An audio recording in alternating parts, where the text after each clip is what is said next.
alam nyo na. Yun lang. Maraming salamat at magandang gabi sa inyong lahat mga ka-ermitanyo. Pasensya na kayo sa ating boses natin ngayon. Medyo lutang. Masakit kasi yung lalamunan natin kakanarit eh. Pero para sa inyo, pipilitin kong magawa itong kwento na ito.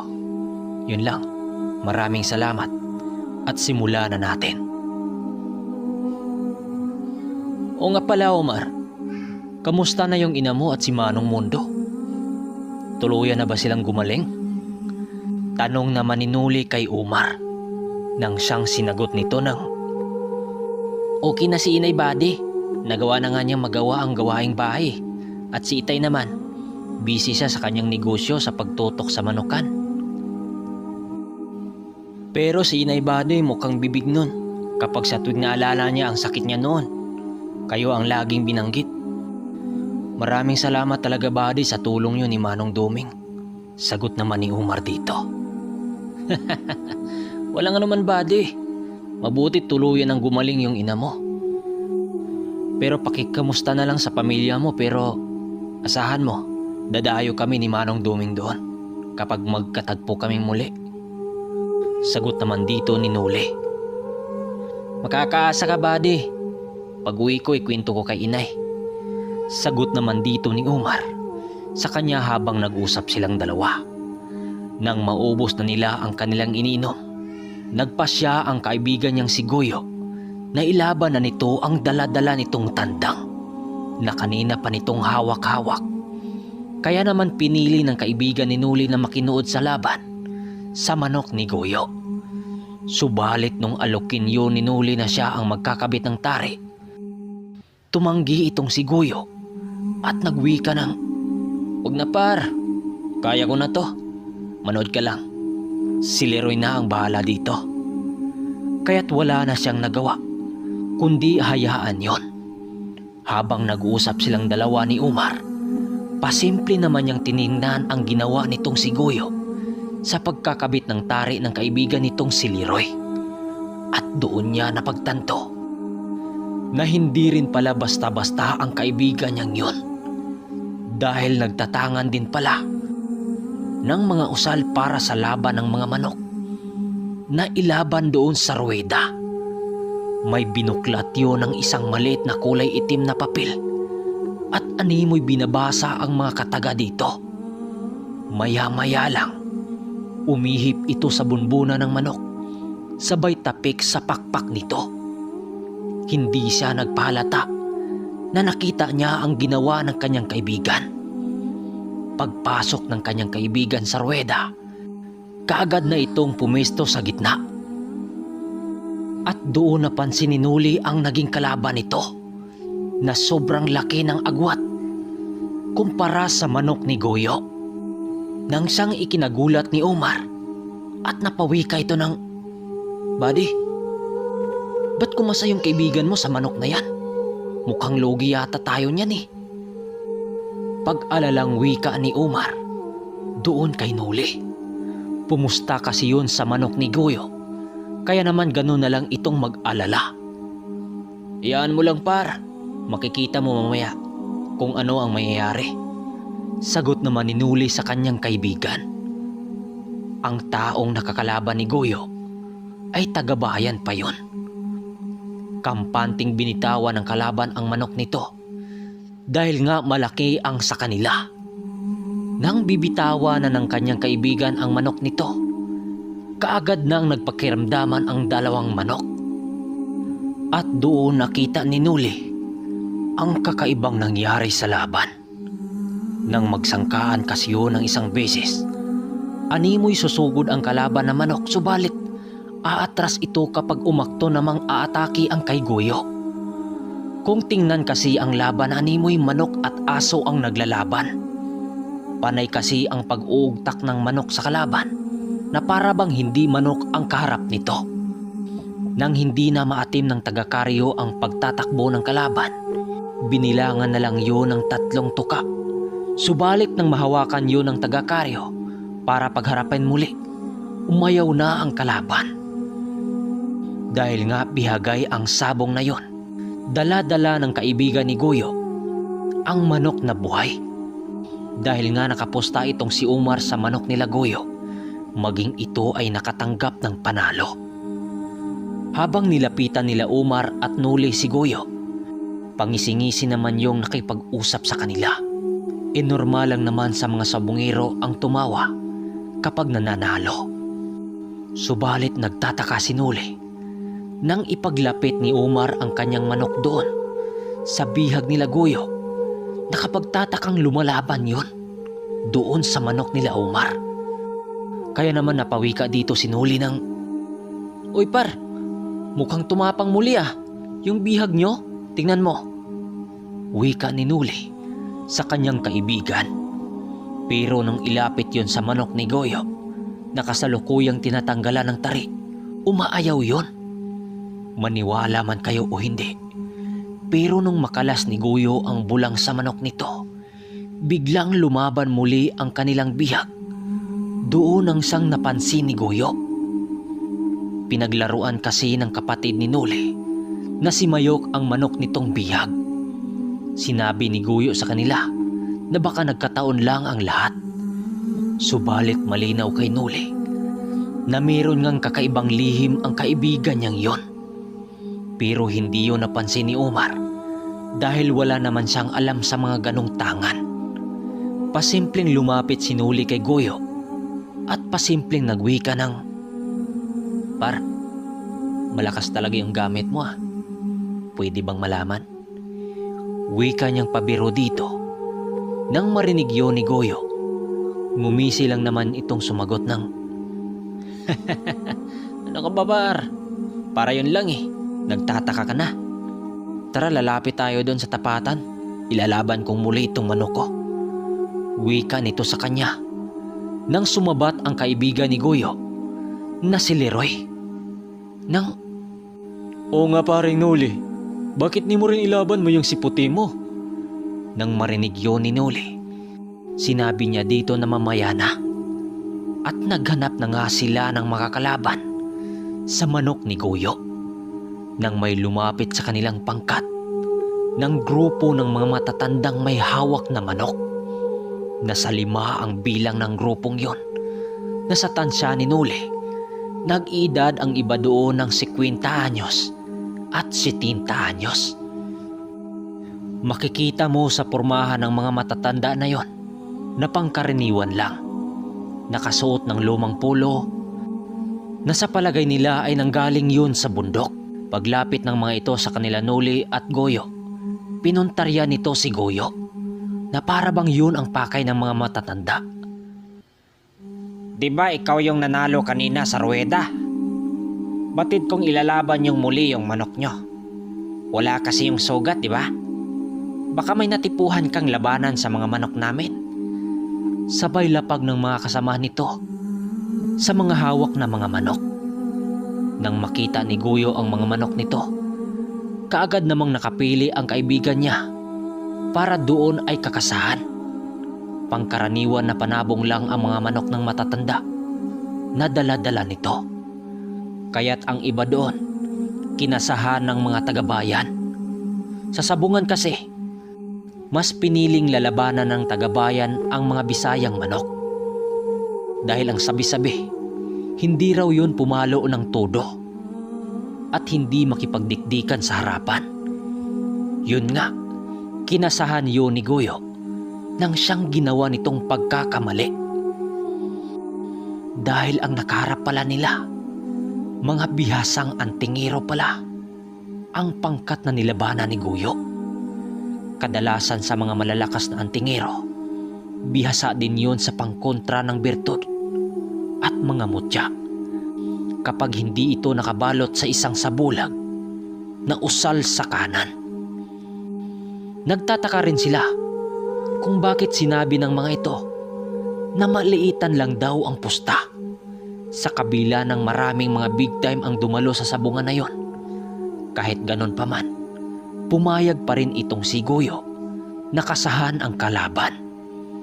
Nang makapitana ng tari ang mga manok, kampante namang naglakad sila Goyo at Nuli papasok ng ruweda.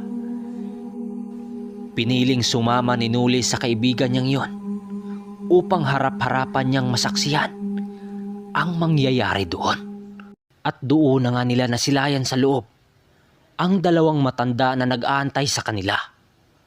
Habang pumisto na sila Guyo para ibitawan na ang mga manok, may napansin si Noli sa hinlalaki ng paa ng matandang magbibitaw sa manok na may nakatali doong pulang tila sa paa. Hindi lang naman yun pinansin ni Noli sa pag-aakalang baka may sugat lang sa paa ang matanda na yon. Nang bibitawan na ang mga manok, kaagad itong nagsangkaan.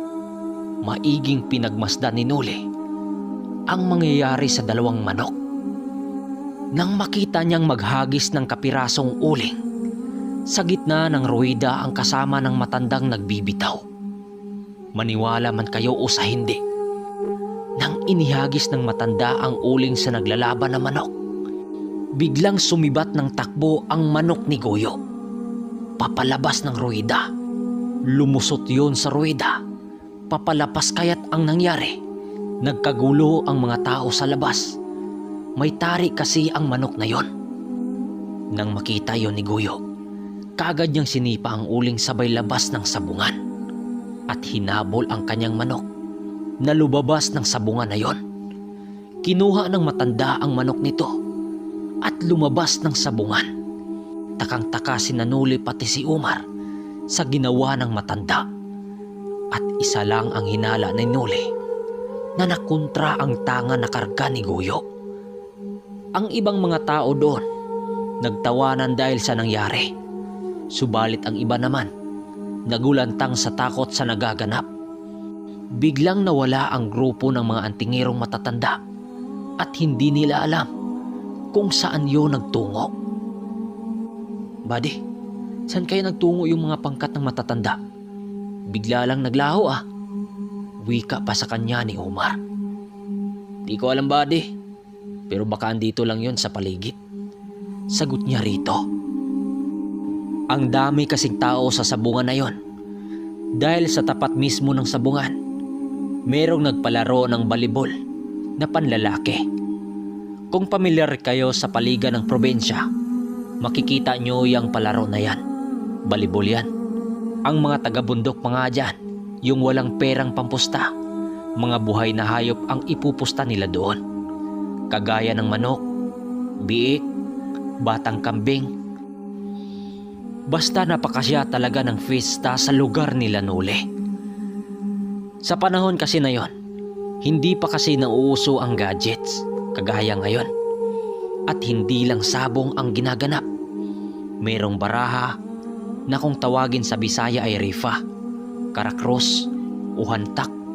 Sa baryo nila Noli, hindi lang ganon ang magaganap. Noong mga panahon na yon, usong-uso din ang subukan ng mga agimat, mutya, anting-anting, o mga kabal sa katawan.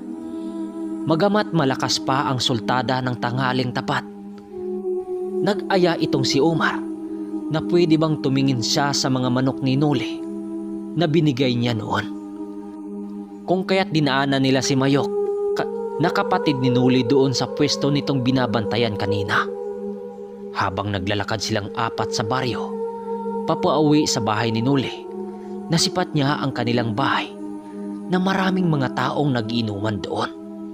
Nang medyo makalapit na sila sa kanilang bahay, meron silang napansin sa inuman na isang matanda na kasamang nag-iinom ng kanyang ama na si Luisito. Nakatalikod ang matanda na yon habang kausap nito ang kanyang ama. At nung makalapit na sila dito, biglang napangiti itong si Noli nang maaninagan niya ang maamong pagmumukha ng ermitanyo. Bumaba pala ng bundok ang ermitanyong si Dumeng. Subalit ang kanyang sayang nararamdaman, bigla yung napawi nang makita niya ang 5 matandang nakasali sa inuman nila Manong Dumeng. Nang mapansin ni Umar ang reaksyon ni Noli, napatanong naman ito ng, "Bakit, buddy? Parang nakakita ka dyan ng multo Tumitig lang naman sa kanya si Noli at maya-maya pa sumagot yun ng, "Nakita mo ba si ermitanyo? Yan Maging si Umar nang makita yon, tila ba nasayahan din siya. Subalit bigla din itong natigilan nang makita din ito ang 5 matanda na nakalaban nila Goyo. Maging ang mga matanda na yon bigla ding natigilan nung makita sila nito na doon pala sila nakatira. Napatitig din ito sa kanilang habang nakangiti. Nang mapansin silang 4 ng ama ni Umar na naglalakad, narinig pa nila itong nagwika ng, "Ayun na pala, yung anak ko." Kaya't napalingon sa kanila si Ermitanyong Duming. Oy, Nole, mabutit nakauwi na kayo. Kanina pa akong hanap ng hanap sa inyo eh. Akala ko naglalayas ka na naman. Wika ng Ermitanyo sa kanya habang patawa-tawa pa ito. "Ikaw talaga, Manong. Noon pa yon at iba na ngayon." Sagot naman niya dito. Teka, sino ba itong mga kasama mo? Kaibigan mo? Tanong nito kila Umar. "Oy Manong, maligayang pagbabalik, kamusta na ho kayo? Medyo matagal din tayong hindi nakita ah." Wika ni Umar sa Ermitanyo. Bakit? Sino ka ba, Otoy? Hindi ko na kasi natatandaan eh. Wika naman ng Ermitanyo. "Ako to, Manong, si Umar. Di mo na ba ako nakilala?" Sagot naman niya dito. Omar? Ikaw pala yan, Omar? Pasensya ka na. Hindi ko kagad natatandaan. Medyo nagbago kasi ang itsura mo eh. Tumataba ka lalo. Kamusta na pala yung ina mo? Tuluyan na ba siyang gumagaling? Wika ng Ermitanyo dito. Sa muling pagtagpo nila ng Ermitanyo, labis na tuwa ang nararamdaman ni Nole. Niyakap pa nga niya ang Ermitanyo kahit napakaraming tao sa kanilang bahay. Matagal-tagal rin kasing hindi sila nagkita nito. Kaya't nung nakita nila ito, hindi masukat ang saya nilang nararamdaman. Subalit nang magtanong ang ama ni Nole kung bakit may dala-dalang sako si Mayok na nagdudurugo pa. "Tika anak, ano yung dala-dala ng kapatid mo? May dugo yan ah." Tanong ng kanyang ama doon kay Nole. Sinagot naman yon ni Nole na bihag nila yun sa sabong. At doon nagulat ang kanyang ama at ang Ermitanyo. Kaagad dinala ng kanyang ama ang bihag doon sa kusina para lutuin at gagawing pulutan. Para makapagkwentuhan sila ng maayos ng Ermitanyo, pinili nilang lumayo-layo na muna sa nagiinumang mga tao. Nang makalapit na sila sa manukan nitong si Nole, nagtanong sa kanya ang Ermitanyo kung papaano niya nagamit ang bertot na hindi nga siya marunong magkabit ng tari. Huwag mong sabihin, Nole, na pinahawakan mo sa ibang tao ang gamit mo. Sabi ko sa'yo, huwag mong gawin ang mga bagay na yon dahil mawawalan ito ng bisa. Hindi naman, Manong eh. Kanina nga sinikap ko talagang ako ang magtatari. Akala ko kasi di ka nabababa ng bundok eh. Nang marinig yun ni Manong Duming, napangisi lang naman yon habang sumasagot ng, Akala ko sinuway mo ang mga bilin ko sa'yo. Kundi magsisisi ka. Wika nito sa kanya. Nang sabihan niya ang Ermitanyo na halos ang mga tao doon ay antingero, hindi man lang ito nagulat. Bagkus sinagot pa siya nito ng, Kanina ko pa yung nararamdaman, Nole. Mamaya, manood ka sa palabas. Sabay lakad ng Ermitanyo papunta sa kanyang ama. Kaya't sila Umar naman ang nag-uusap patungkol naman sa mga alaga ni Nole.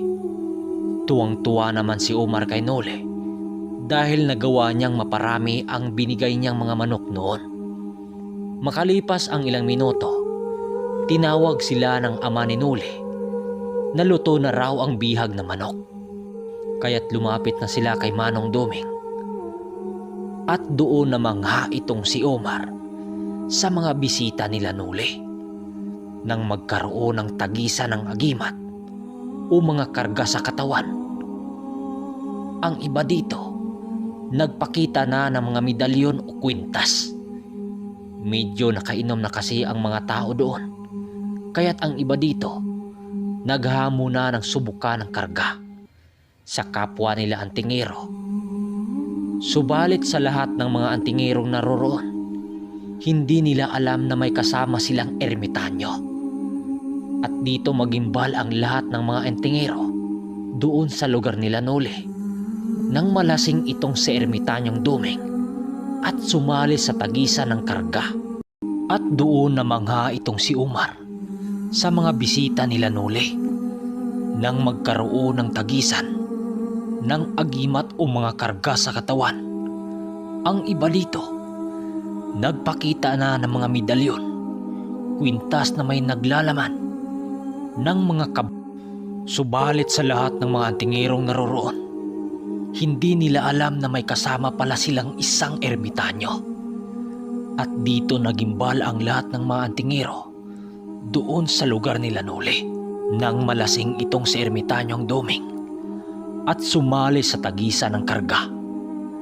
Kanya-kanyang pasikat ang mga yon at kasali na dito ang 5 matanda na nakita nila doon sa sabungan. Normal lang naman sa lugar nila Noli ang magkaroon ng subukan, lalo na't fiesta sa kanila noon. Ang unang nagpakita ng gilas doon ay ang mga kababaryo nila Noli na kilalang may mga anting-anting na tangan-tangan ito. Ang ginawa ng mga ito, puro pangkaraniwan lang na subukan. Ito yung isasabit mo ang medalyon mo sa isang kahoy at pupuntiryahin ito ng baril. Kapag walang karga ang medalyon mo, maaaring mawasak yun sa bala ng baril. Hindi lang naman yon gaanong pinansin ni Noli dahil ilang bisis na niya yung nakita ng ganong subukan sa kanilang baryo. Nang biglang nakuha ang atensyon ng mga tao dong nakinood nang kumukuha ng isang bulang na ginagamit sa tari ang isa sa mga kasama ng 5 matanda at walang habas niya yung ginilit sa kanyang pulso. Subalit hindi tinatablan ang katawan nito. Para mapatunayang matalas ang bulang na yon, inihiwa pa yun ng matanda sa isang puno ng saging. Hindi lang lakas ng loob ang kasama mo sa subukan na yon, kundi ikarga mo na ang lahat mong nalalaman na pampakunat sa katawan. Dahil kapag mahina ang karga mo dito, maari yun ang ikakamatay mo. Ang ermitanyo noon, patawa-tawa lang itong nakikinood habang tumatagay ng tuba. Akala nila Noli at Umar noon, hindi ito sasali sa subukan na yon. Nang biglang nagpresenta itong si Ermitanyong Duming na siya na naman. Nang marinig yun nila Noli at Umar, parang na-excite din sila. Subalit ang nararamdaman nilang yon, biglang napalitan ng takot nang magpresenta ito sa founder na may dalang baril. Iho, may pala ba yan? Tanong ni Manong Duming sa founder ng subukan sa agimat. Nang sinabi yun ng ermitanyo, sumagot naman ang leader ng, "O naman Manong, bakit? May agimat ka rin bang susubukan?" Wika nito sa ermitanyo na sa pag-aakala nitong kwintas ang ipapabaril nito. Subalit biglang napadilat ang mga mata nito nang sabihin ng ermitanyo na siya ang magpapabaril. Nang marinig yun ng leader ng subukan, tumawa lang naman ito sa pag-aakalang baka lasing lang ang matanda. Kaya ganoon kalakas ang loob nito. Nang mapagtanto ng lalaki na seryoso itong ermitanyo, napilitan din yung pumayag kahit alam nitong labag yun sa batas. Nang marinig yun nila Umar at Noli, pipigilan pa sana nila itong si Ermitanyong Duming dahil nga baka hindi na alam ng ermitanyo ang kanyang pinagsasabi. Subalit hinarang sila ni Luisito na ama ni Noli na wag na raw nilang pipigilan ang ermitanyo. Nagwika pa ito ng, Hindi nyo pa alam ang tunay na pagkatao ng matanda na yan. Hayaan nyo, hindi yan madisgrasya sa subukan na yan. Wika ng ama ni Noli. Ang subukan na yon, ginanap sa pamamagitan ng pagpasok sa loob ng bariles. Habang nasa loob ng bariles itong si Ermitanyong Duming, rinig na rinig nila ang mga binitawan nitong inkantasyon na halos na hindi naman nila maintindihan. Nagdadalawang isip pa ang lalaking yon na gawin yon sa matanda. Subalit nilapitan yon ng ama ni Noli at sinabi dito na okay lang. Sanay na raw ang matanda doon. Kaya't yun ang pinanghawakan ng lalaki kapag sakaling madisgrasya ang matanda. Silang dalawa ang mananagot. Bata pa lang ako, kilatis ko na ang abilidad ng matanda na yan. Wika ng ama ni Noli doon kay Umar. Maging si Umar noon, halos na yun mga ngatog sa takot dahil sa pangyayari. Nang makapasok na ang ermitanyo sa loob ng bariles, narinig pa nila yung magsalita ng simula na raw. Kaagad pinaulanan ng bala ng lalaki ang bariles na naglalaman ng tao. Mas lalong dumami ang mga taong nakiisyoso doon dahil sa alingaw-ngaw sa putok ng baril. Nang matapos paputukan ng lalaki ang bariles na pinagtaguan ni Ermitanyong Duming, bahagya namang hindi yun gumalaw. Akala ng lahat ay patay na ang ermitanyo, kaya't dali-dali nila itong nilapitan. Ang unang lumapit doon ay ang nagbaril, subalit biglang naglaki ang mga mata nito habang tumingin sa ama ni Umar. Dahil wala na daw yung matanda sa loob ng bariles. Nagsilapitan ang mga tao doon, kabilang na ang 5 matanda. Subalit maging ito, sinabing walang tao sa loob. Bigla na lang silang nagulantang nang may magwika sa kanilang likuran na boses ng ermitanyo. Hoy! Yung tagay nyo rito, napanis na. Wika ng ermitanyong nakangisi, nakatingin sa kanilang lahat. Nagulantang ang lahat ng mga nakasaksi doon. Dahil papanong napunta doon ang ermitanyo, kaninang-kanina lang, narinig pa nga nila yung magsalita doon sa loob ng bariles. At ang pinagtataka rin dito, walang tinamong sugat ang ermitanyo sa kabila ng pagpaula ng bala dito. Grabing gulat ng mga taong nakapanood doon dahil unang-una nilang makakita ng ganong klaseng kakayahan ng isang tao.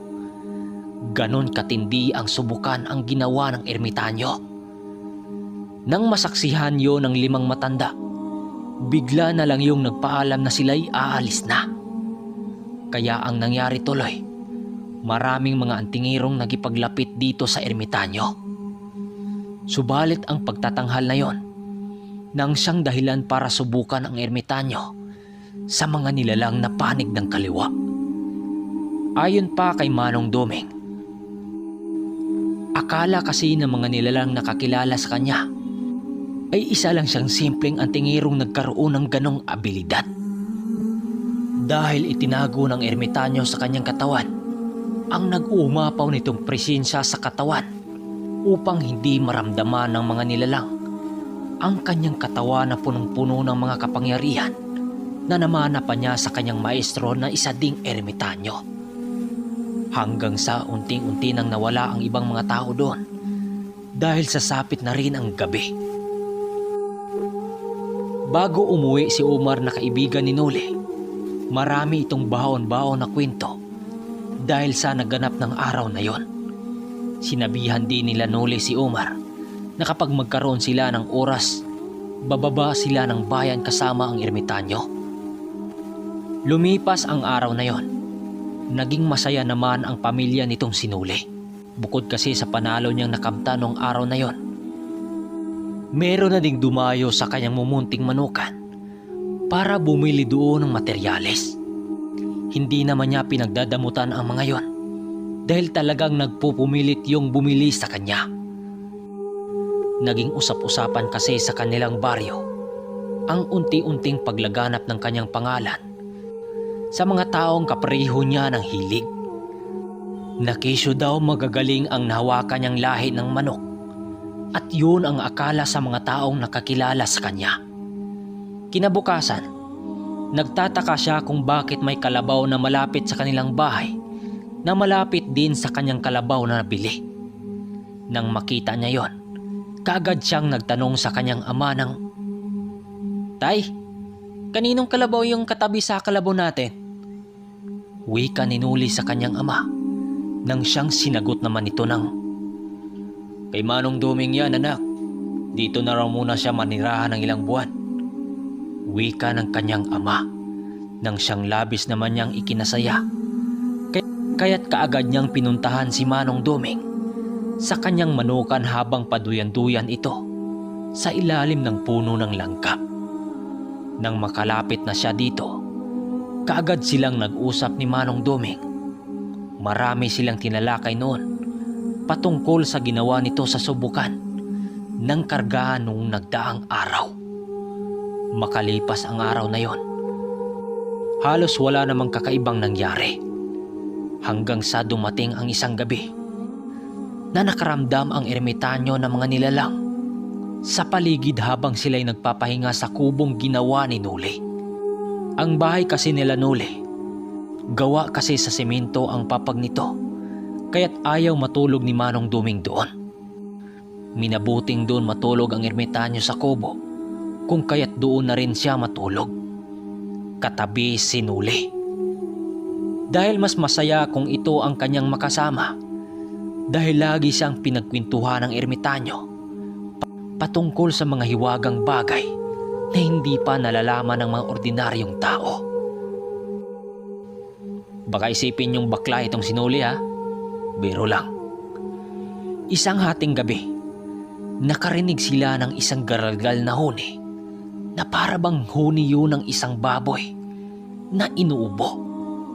Alam ni Nuli na wala silang alagang baboy doon sa kanilang bahay, kaya't sinabi niya sa ermitanyo kung ano yung naririnig nila. Subalit laking gulat niya na kanina pa palang na alam yun ng ermitanyo. Hayaan mo lang ang mga nilalang na yan.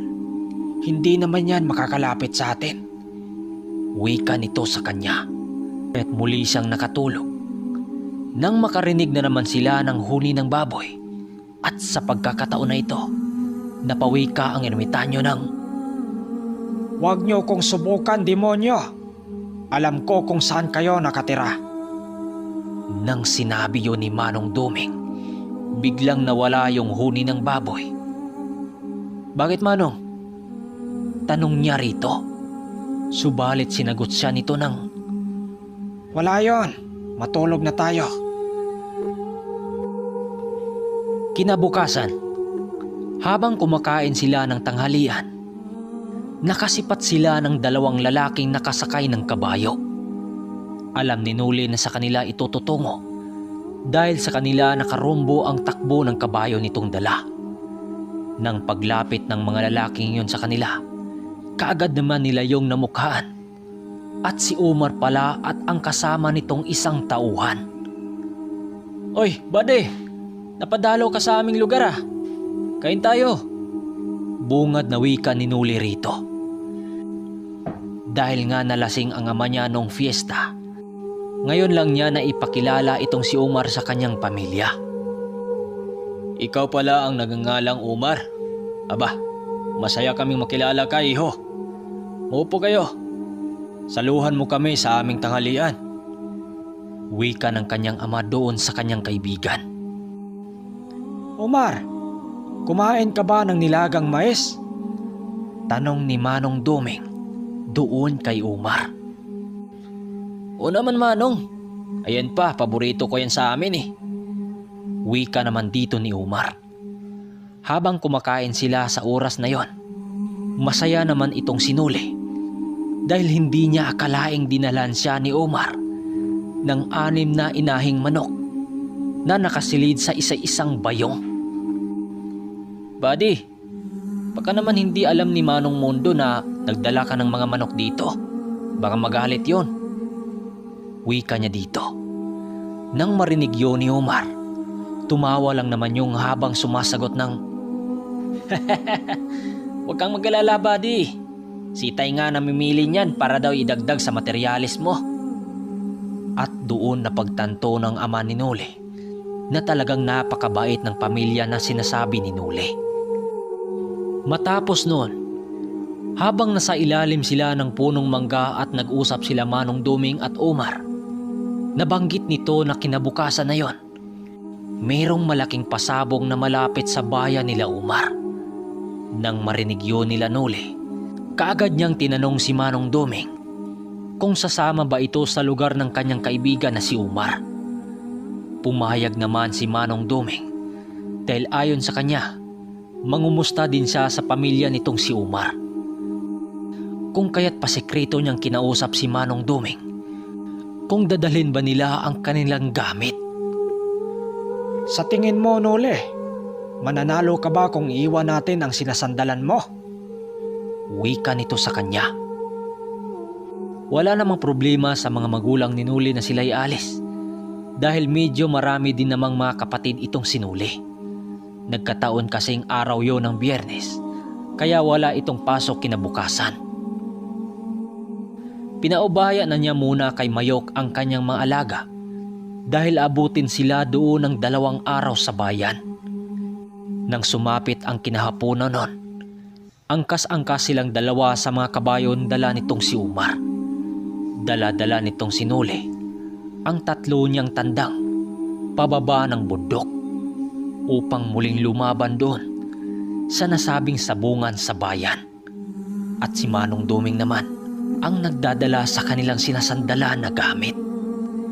Muli na namang dumayo ang 2 para subukan muling lalaban sa sabungan. Habang kasalukuyang binagtas ng kabayo ang daan pababa ng bayan, panay naman ang pag-usap ng pangkat nila patungkol sa araw-araw na pamumuhay nila Omar. Ayon dito, nung una pa raw lumalaban pa sa derby ang kanyang ama, subalit nawalan yun ng gana dahil palagi nilang nakiengkwentro ang taong nagangalang Tasyo doon sa sabungan. Marami umano yung kasabwat ng mga ordinaryong tao para maisahan ang ama ni Omar para hindi mahalata na sila ang nakakalaban ng ama ni Omar. Subalit kapag tapos na ang kanilang labanan sa grupong yon, biglang lilitaw ang taong nagngangalang Tasyo. Dahil nga aswang ang taong yon, hindi nila yon basta-bastang matapatan kahit gagamit pa sila ng mga baril. Dahil kapag sa tuwing susubukan nilang tugisin ang taong yon, maraming manok sa kanilang farm ang nalalagas. Ayon dito, hindi raw normal ang pagkakamatay ng kanilang mga alaga sa farm dahil wala na yung mga dugo sa katawan na para bang sinipsipyo ng isang mabangis na nilalang. Dagdag pa rito, kapag namatayan raw sila ng mga manok sa farm, pansin din nila dito na wala na yung lamang loob. Doon na pagtagpi-tagpi ng ermitanyong si Duming ang mga sinabi ni Omar na posibleng bukod sa aswang ang kalaban nila, meron din yung mga alagang sigbin.